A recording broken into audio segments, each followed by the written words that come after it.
The door itself was made in two parts in the old fashion of a Dutch kitchen door.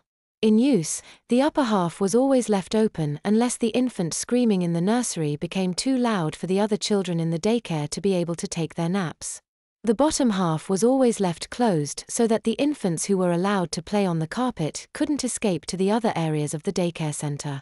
The cutout tacked over the lintel was constructed of thin Norwegian birch plywood and depicted a large white stork with a bright yellow-orange beak and long golden legs. Gripped securely in its beak, the stork held a laughing baby cradled in an enormous white sling with the baby's legs wagging happily on the side nearest the stork.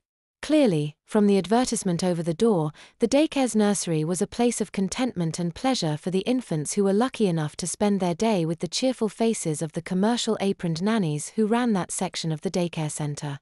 Jimmy was taken to each of the nursery workers in turn and introduced as Jimmy, Keostoen's latest, before being put in a playpen temporarily while the woman returned for his diaper bag.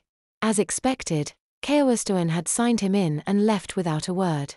The woman picked up Jimmy's bag and took a self-adhesive paper label from beneath the counter, then wrote his name on the label to stick on the bag. Having placed a proper ID on the bag, she returned to the nursery and took the bottles and the jar of baby out of his bag.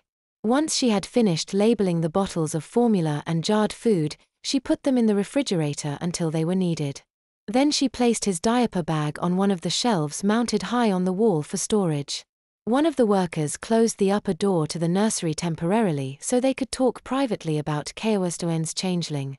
They crowded around his playpen and made comments to each other, saying variously, "Well, isn't he a cutie pie?" "Isn't he, though," said another. "I wonder what he looked like as a man. I'll bet he was good-looking." "Keostoen always wants to change the good-looking ones," said the third. "Well," said Gail with finality, "whatever he looked like before, he's an infant now. It's none of our business what he was before. Besides, it's Keostoen's spell and we can't change it.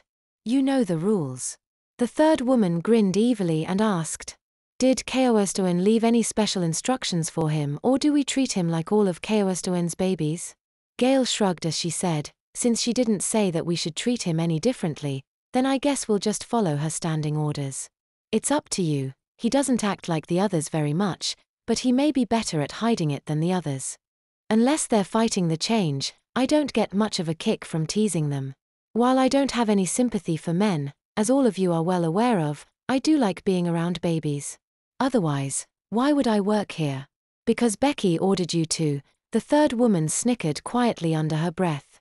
Gail bent deeper over the rail of the playpen and said to the diaper-clad baby boy who sat looking up at her with innocent eyes, "Poor little baby. I don't know if you understand me, but you might as well accept what you've become. You're never going to get any older. You'll be like this for the rest of your life."